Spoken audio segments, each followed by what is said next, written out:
چیخے جا رہا، چکے پہ جا رہا، راستوں کے راستے بند کر رہا، اور اللہ کا بندہ نہ اثر نہ مغرب نہ عشاء، بھائی اثر بھی نہیں پڑا، مغرب بھی نہیں پڑا، عشاء بھی نہیں پڑا، تو یہ کیا کرنے کی ضرورت ہے؟ بھائی یہ کیا کرنے کی ضرورت ہے؟ کیا ملے گا اس میں؟ کیا اس سے حضرت حسین کی روح خوش ہو جائے گی؟ ارے کہو نا، ساتھ میں کہو، حضرت حسین کی روح خوش ہوگی؟ کیا ان کی ماں فاطمہ کی روح خوش ہوگی؟ کیا ان کے ابا علی کی روح خوش ہوگی؟ اور کیا ان کے نانا سرکار دو عالم صلی اللہ علیہ وسلم مدینہ پاک میں آرام کرتے ہیں، کیا ان کی روح خوش ہوگی؟ ارے مدینہ پاک میں وہ اپنی قبر مبارک میں کہتے ہوں گے کہ جھوٹ بولنا تھا، کسی اور کا نام لے کر بولتا، میرا نواسا ملا تھا جھوٹ بولنے کے لیے۔ ہم بیمار ہوتے ہیں، فکر گھروں میں ہوتی ہے، ہم محلے میں ہوتی ہے، علاقے میں ہوتی ہے، لیکن اللہ نے فرمایا میرے نبی کا نواسا جب زمین پر بیمار ہوتا ہے تو فکر زمین پر نہیں، فکر آسمان پر ہونا شروع ہو جاتی ہے۔ بتاؤ حضرت حسین سے بڑھ کر کسی کا مقام ہوگا؟ ارے ہوگا مقام۔ اور ایک بات اور بتا دوں میرے دوستوں، حضرت حسین رضی اللہ تعالیٰ عنہ کی جب بات آئی ہے تو بات بتا دوں، حضرت حسین رضی اللہ تعالیٰ عنہ کے بارے میں لکھا میرے دوستوں، حضرت حسین رضی اللہ تعالیٰ عنہ کے بارے میں لکھا کہ حضرت حسین وہ حسین تھے، بھائی سننا، حضرت حسین کہو نا، حضرت حسین وہ حسین تھے کہ اگر یہ پوچھا جائے کہ حضرت حسین کے بدن میں خون کس کا دوڑتا، بھائی کوئی اگر یہ پوچھے حضرت حسین کے بدن مبارک میں خون کیوں نہ دوڑتا، میرے دوستو ہم سب کو کہنا پڑے گا قسم خدا کی، حسین کے بدن مبارک میں جو خون دوڑتا تھا وہ حضرت علی کا دوڑتا تھا۔ لیکن کا دوڑتا تھا؟ شیر خدا حضرت علی۔ بھائی حضرت علی کی بھی بات میں آپ کو بتاؤں گا انشاءاللہ۔ پھر دوسرا سوال پوچھو کہ حضرت حسین کے بدن میں جو خوراک آئی، جو غذا آئی، وہ کس کی غذا آئی؟ تو کہنا پڑے گا اس عورت کی غذا آئی جس عورت سے بڑھ کر کوئی عورت نہیں ہو سکتی، یعنی آپ کی ماں حضرت فاطمہ رضی اللہ تعالی عنہا۔ اور یہ پوچھو کہ حضرت حسین کو تعلیم کس نے دی؟ حضرت حسین رضی اللہ تعالیٰ عنہ کو قرآن کس نے پڑھایا؟ حضرت حسین کو حدیث کس نے پڑھائی؟ حضرت حسین کی ترقی کی کون فکر کرتا؟ تو کہنا پڑے گا اس ذات نے فکر کی جس ذات سے بڑھ کر کوئی ذات نہیں، یعنی ہمارے آقا محمد الرسول اللہ صلی اللہ علیہ وسلم۔ تو جس کی تربیت نبی کرے، جس کے بدن میں خون علی کا ہوئے اور جس کے بدن میں خوراک فاطمہ کی ہوئے، بتاؤ اس بچے سے بڑھ کر کوئی بچہ ہوگا؟ اسی لیے میرے دوستوں آپ نے دیکھا ہوگا جمعہ میں جب ایک امام صاحب خطبہ دیتے ہیں تو خطبے میں کیا فرماتے؟ خطبے میں فرماتے سیدہ شباب اہل الجنہ الحسن والحسین رضی اللہ تعالی عنہما۔ ہمارے نبی نے فرمایا جنت میں جب تمام جمع ہو جائیں گے تو سارے جنت والوں کے سردار دو ہوں گے، کون؟ حضرت حسن اور حضرت حسین۔ بتاؤ جنت کا سرٹیفکیٹ مل گیا کہ نہیں مل گیا؟ زور سے کرو نا، اور زور سے، اور زور سے۔ اب نتیجے پر آ جاؤ، وہ بچہ جنت میں جائے جو حضرت حسین کے دل کو، اس کا اپوزٹ کیا ہوگا؟ وہ آدمی جہنم میں جائے جو حضرت حسین کے دل کو۔ اب یہ فیصلہ کرو ہم خوش کر رہے ہیں کہ ناراض کر رہے ہیں؟ بھائی ہر آدمی اپنے اعتبار سے فیصلہ کرے نا، میں نہیں کہتا۔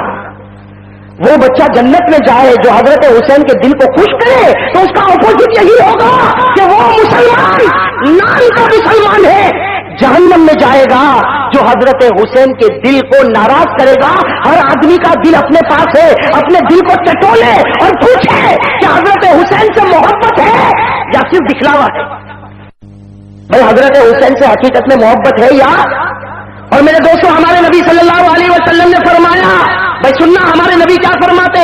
الحسن والحسین منی من اغضبهما فقد اغضبنی ومن آذاهما فقد آذانی۔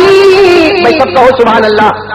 حضرت حسین کی شان بتا رہا ہوں، ہمارے نبی نے منبر پر کھڑے ہو کر فرمایا اے میرے صحابہ، حسن اور حسین تو میرے ہیں۔ بھائی نبی نے کیا فرمایا؟ حسن اور حسین تو میرے ہیں، جو ان کا دل دکھایا اس نے जिसने मेरा दिल दुखाया, जिसने इनको सताया, उसने मुझे सताया। और फिर हमारे नबी ने फरमाया जिसके दिल में हुसैन की मोहब्बत है वो मोमिन है, और जिसके दिल में हुसैन की मोहब्बत नहीं वो मुनाफिक है। हमारे प्यारे नबी आराम कर रहे सल्लल्लाहु अलैहि वसल्लम, और हमारे नबी बिल्कुल दोपहर का वक्त है, और दरवाजे पर हजरत अबू अय्यूब को खड़ा किया। किनको खड़ा किया? हजरत अबू। और क्या फरमाया अबू अय्यूब दरवाजे पर खड़े रहना, किसी को आने मत देना, मैं थोड़ी देर आराम कर लूं। भाई कैलूला करना भी तो सुन्नत है ना, भाई दोपहर को सोना भी तो। हमारे नबी ने फरमाया मैं थोड़ी देर के लिए आराम करूं, अबू अय्यूब किसी को आने मत देना। भाई इसलिए हमारे प्यारे नबी रात भर थके हुए, दिन के थके हुए, किनको दरवाजे पर खड़ा किया और क्या फरमाया किसी को आने? हजरत अबू अय्यूब कहते मैं तो हैरान हो गया, इसलिए कि मैंने देखा हुसैन आ रहे हैं। कौन आ रहे हैं? और बचपना, भाई हजरत हुसैन रज़ी अल्लाह ताला अन्हु का बचपना, वो आ रहे। अब हजरत अबू अय्यूब कहते रोकूं या नहीं रोकूं, इसलिए कि रोकूंगा तो ये अंदर शिकायत करेंगे, तो मेरे नबी को तो बड़ी मोहब्बत है, और अगर नहीं रोकूंगा तो हुजूर ने फरमाया था किसी को आने। हजरत अबू अय्यूब कह रहे मैं सोच रहा कि आओ रोकूं नहीं रोकूं, कहते इतने में तो मैंने देखा धड़ धड़ चलते चलते चलते वो तो अंदर आ गए।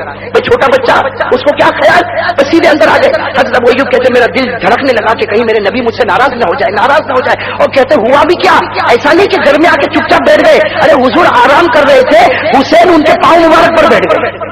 भाई हजरत हुसैन उनके पांव मुबारक पर, भाई नाना थे तो नवाज के पांव मुबारक पर बैठ गए। हजरत अबू अय्यूब कहते मैं तो हैरान हो गया कि अब मेरा क्या होगा। लेकिन कहते हैं हजरत अबू अय्यूब कहते मैं देखता रहा कि हुजूर की आंख मुबारक खुली, जैसे आंख मुबारक खुली तो देखा कि मेरे पांव पर तो कौन है?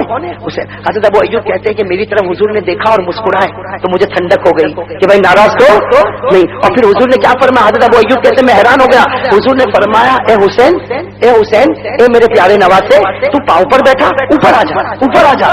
कहते ऊपर बुलाते गए यहां तक कि सीने पर बिठाया। कहां बिठाया? क्यों? उम्मत को बताना था कि मेरे हुसैन की जगह मेरा पांव नहीं, मेरे हुसैन की जगह मेरा दिल रखा हुआ है। भाई मेरे हुसैन की जगह मेरा पांव नहीं, हुसैन की जगह मेरा दिल रखा। और फिर हमारे नबी ने फरमाया मेरे प्यारे हुसैन अपना मुंह खोलो। हजरत हुसैन छोटे बच्चे थे, कहते अपना मुंह खोला तो हुजूर ने अपना मुबारक थूक हजरत हुसैन के मुंह में रख दिया। भाई हुजूर ने अपना मुबारक लुआब, अपना मुबारक थूक हजरत हुसैन के मुंह में रखा और कहा कि हुसैन एक जमाना आएगा तू इम्तिहान में होगा, कामयाब हो जाना, हौज़े कौसर पर तेरी मेरी मुलाकात हो जाएगी। मेरे दोस्तों वो इम्तिहान आया मैदान करबला में, आया ना इम्तिहान? कहां पर आया इम्तिहान? लेकिन मेरे दोस्तों आप बिल्कुल जम के बैठना, मैं एक बहुत इंपॉर्टेंट बात बताकर बात खत्म करूंगा। हजरत हुसैन रज़ी अल्लाह ताला अन्हु, भाई सब कहो रज़ी अल्लाह ताला अन्हु, मैदान कर, भाई जल्दी जल्दी जवाब देना, मैदान करबला में गए ना? जोर से भाई, मैदान करबला में गए ना? मैदान करबला में। अच्छा मेरे सवाल के एक सवाल का जवाब देना, आप जब मैदान करबला में गए तो रास्ते में आपको रोका था नहीं रोका था? रोका, हजरत अब्दुल्ला इब्न उमर ने रोका, सबने कहा हुसैन मत जाओ, कोई तुम्हारा साथ नहीं देगा, मैदान करबला में मत जाओ। हजरत हुसैन ने एक ही आवाज कही, नबी का नवासा अली का बेटा हक के वास्ते कदम उठा, वापस पलट नहीं सकता। अरे कहो ना सुभान अल्लाह। गए थे ना हजरत हुसैन मैदान करबला में। अच्छा एक बात मैं आपसे पूछूं, हजरत हुसैन क्यों गए थे मैदान करबला में? भाई क्यों गए थे मैदान करबला में? उनके घर में खाना था कि नहीं था? अरे कहो ना था या नहीं था? अरे मेरे दोस्तों किताब पढ़ो, हजरत हुसैन के पास दौलत थी, माल था, बीवी थी, बच्चे थे, मक्का में प्रॉपर्टी थी, मदीने में प्रॉपर्टी थी, मक्के की नमाजें पढ़ सकते थे, मदीने में नमाजें पढ़ सकते थे, लेकिन मक्का भी छोड़ा, मदीना भी छोड़ा, प्रॉपर्टी भी छोड़ी, जायदाद भी छोड़ा और बीवी और बच्चों को लेकर मैदान करबला में आए। क्यों आए? सिर्फ इसलिए आए कि गुनाह होता है, हुसैन सब बर्दाश्त करेगा लेकिन जमीन पर गुनाह को कभी बर्दाश्त नहीं करेगा। भाई इसीलिए तो आए।